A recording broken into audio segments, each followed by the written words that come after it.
Today's unboxing will be on the floor because I have a monster here. This is a 115 pounds heavy subwoofer. It's the Monolith THX M12 version 2. This is probably the first video on YouTube for the piano gloss version of the subwoofer. So let's divide this video into a few parts so you get an idea of what we're going to do in this video. First, I'll show a quick unboxing. This will not have a fancy unboxing because it was so hard to get this unboxed, but I'll show you a quick unboxing and then we'll talk about the good, the bad, and the ugly about this subwoofer.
I hope you enjoyed that quick unboxing. You pretty much have to put it down on the floor, cut the box open and then lift the box, and in the box you will see that there is this nice subwoofer, pretty good in there. It has like a nice fancy cloth, and as you open it, it has this very beautiful glossy finish, and I love this finish as long as it does not interfere with your viewing in terms of reflections. Now in the box it did come with these two port plugs, and these are basically sponge plugs that you can plug into those ports in the front and make it sealed. So this has a 12-inch driver in the front, and the magnet inside is huge. It is 180 ounces. The specifications are going to be important because this is a subwoofer after all, and we would like to know how low this can go. According to Monoprice, there are a couple of ways you can run this. One, you could use these plugs and that would become a sealed version. You can seal one port or both, but they only have specifications listed for a sealed and ported version. And with the sealed version, they claim that this can go as low as 20 Hz, and with the ported version, they claim that this can go as low as 17 Hz. There is a little switch in the back panel that can let you toggle between extended EQ and THX EQ, and that basically is DSP, digital signal processing, that subwoofers need in order to play those sounds pretty well. They don't have a fancy EQ app where you can have a 5-band parametric EQ where you can adjust things. They just have that switch that you can go between extended and THX. So I mean, that's not a whole lot of control you have. So in the vented mode, Monoprice recommends that you run it in the extended EQ by flipping that switch, and in the sealed version they want you to kind of run it in the THX mode, and you can flip that switch downwards to run it in THX EQ mode. Now it is worth mentioning that the 17 Hz and 20 Hz that Monoprice claims, it is at -6 dB. The frequency response for some other subwoofers, the RSL Speedwoofer for example, the SVS PB2000 Pro, the Grille acoustic subwoofers, they all list the frequency response at -3 dB. So that is kind of a big difference, because -3 dB would be up here, -6 would be down here, and if they're saying they can go 17 Hz, well, it is going at a lower volume. So it is not the perfect way to represent frequency response. So keep an eye on that, because I was fooled by that. I thought, well, this can play all the way down to 17 Hz, but Really, that is at -6 decibels and not -3 that manufacturers usually give you the specifications for. Now, speaking of some more good features about the subwoofer is of course that huge magnet assembly. There's a lot of punch, and even at 17 Hz at -6 dB, you will actually be surprised. This is chest thumping bass. And I was watching some movies. I've been running this for a few days now, trying to break this in, which brings us to the point of breaking in subwoofers. I want to mention that don't crank up the volume all the way the first day or two, because that's gonna cause distortion. Play it on lower volumes first and just let it play music for a few hours and walk away from wherever you put this, and as you come back it'll start playing louder, and then you can slowly crank up the volume. So I've been playing with this a while and I have noticed that the sound has improved. Very happy with the performance, even if those specs were a little bit weird. I have been really impressed by the quality of the bass this produces. And one of the reasons for that is the other subwoofers that I just mentioned, they are not as heavy. This thing is made of high density fiber, so HDF versus MDF, which is what makes it very heavy. And Monoprice did not think about the size at all. They did not care how heavy or how big this is gonna be. And this thing is huge because I've been trying to just move it a little bit, and it takes a bit of an effort to try and move this without damaging. I just don't want to slide it across the floor and damage the rubber feet that it has under it. And speaking of the dimensions, it is 24.8 inches long. That is actually the depth. It is pretty long. On the front here, it is 16.7 inches wide, so width is okay in my opinion. And the height is 22.8 inches. So height is not bad either. It is the length or the depth that makes it huge. And because I'm claiming this to be the first video on YouTube for the piano black version, I'm gonna talk about that a little bit, because this finish, it gives a premium look to the subwoofer, which is otherwise just like a box. And this is what you pay for, because that extra, how much ever you pay for this finish, brings the looks to the next level, because after all, this is gonna occupy a lot of space in your home theater, and it cannot be ignored because it is huge, so looks become kind of important. Another good about this subwoofer is the amplifier, which is also the bad. I'll talk about that later. But the good is it has a Class D amplifier, and Class D is more efficient. Let's go over the bad about this subwoofer. The first bad about this subwoofer is actually the amplifier that we just talked about. 500 watts, so 500 watts RMS. It is not very powerful. It is just enough. I would have hoped that, well, they kept the 500 watts RMS power for the 10-inch version too, which is significantly smaller, and for the 12-inch they pretty much use the same amplifier or the same RMS wattage. So that is disappointing, because as you go up, I would have expected the power to increase as well, and that goes to show in how much volume you have to increase on your subwoofer. So usually subwoofers, you just increase the volume and put the knob in the 90-degree position. This one also has the knob in THX position, which corresponds to 0 decibels, which is also fine. That also goes a little bit beyond the 90-degree point, but usually at 90 degrees that should be plenty for a subwoofer.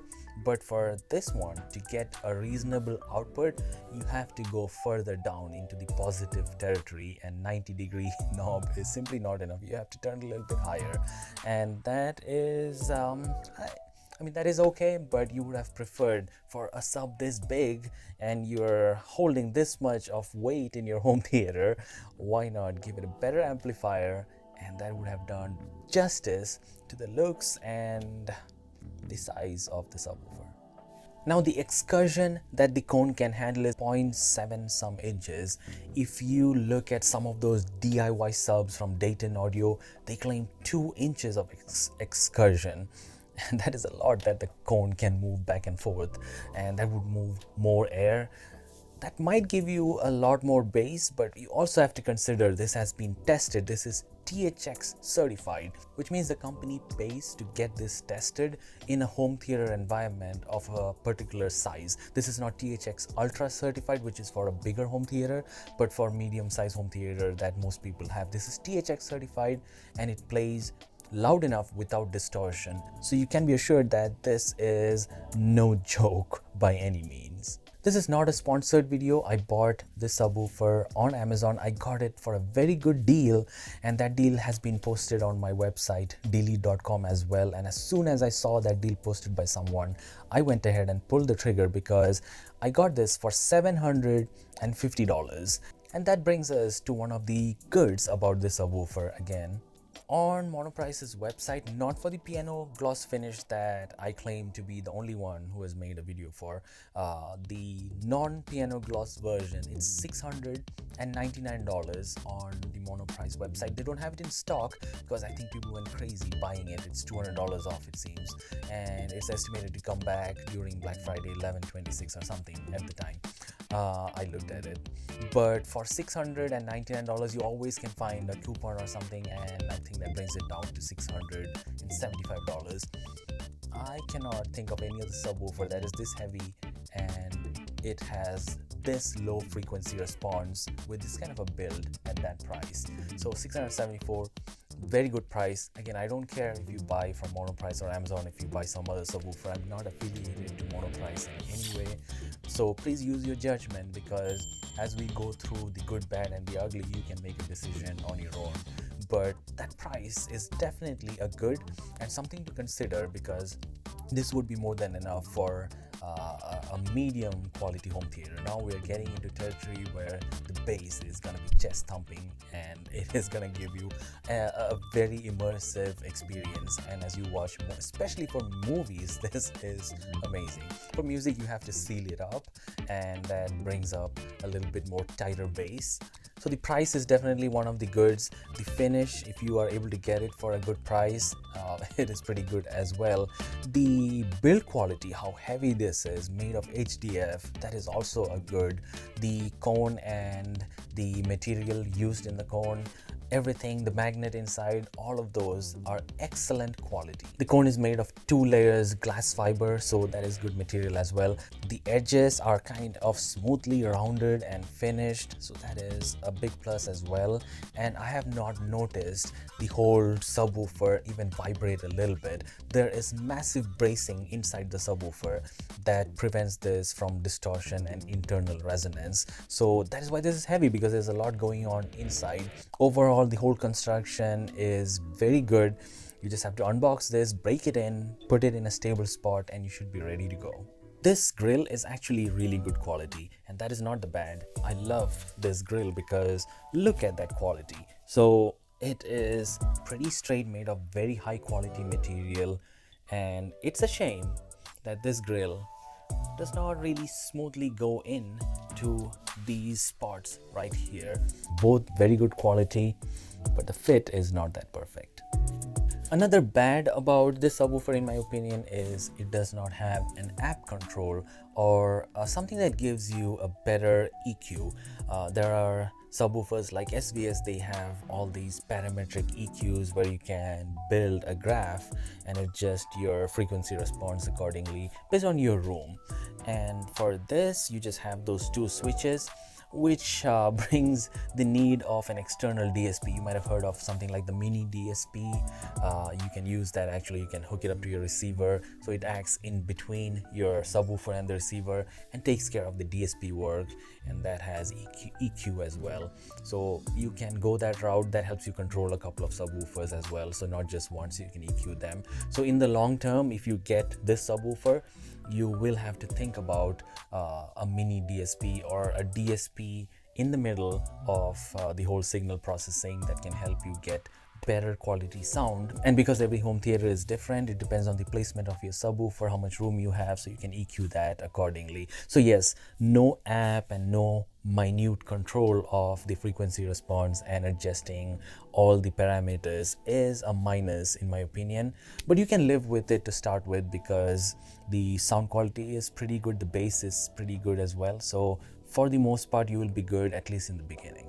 And because it's 115 pounds, it carried me down the basement. I did not carry the subwoofer. The subwoofer carried me. I was trying to hold the box so it doesn't fall on me, and in the process, I even injured my thumb. That's why I was out of action for a couple of weeks, but I was trying to hold this heavy guy intact so it doesn't fall. So maneuvering this in a tight space, especially a stairway down the basement or things like that, is gonna be a problem. So not a subwoofer that you can just say, okay, let me do the subwoofer crawl and just move the subwoofer around the room. Not so easy with this subwoofer. Let's go over the back panel. The first knob here is the crossover knob, and this can go all the way from 40 Hz to 160 Hz. And this is useful if you want your subwoofer to handle the crossover, but I like handling the crossover using my receiver.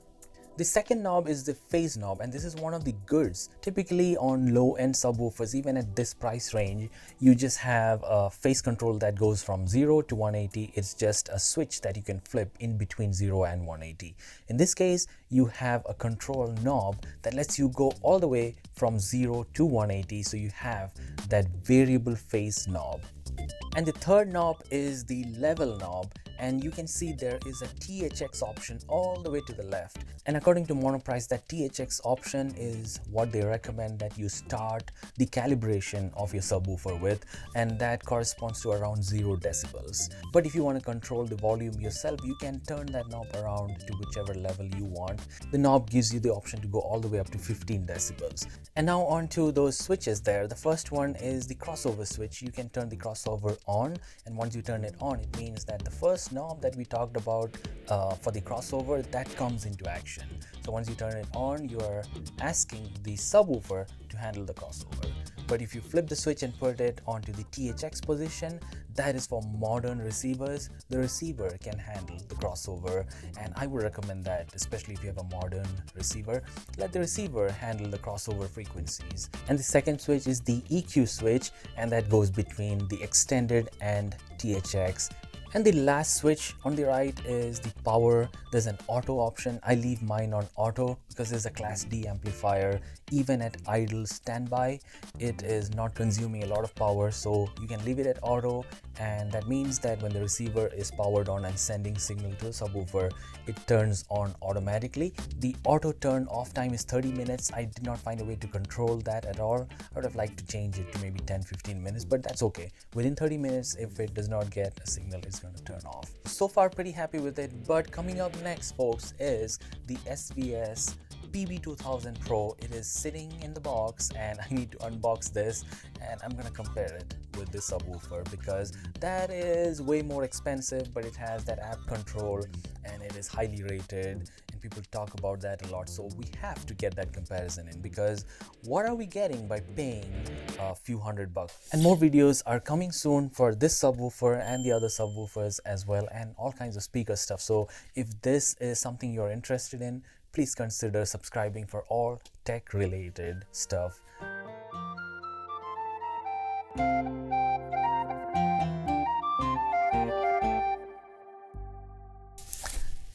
Thank you for watching.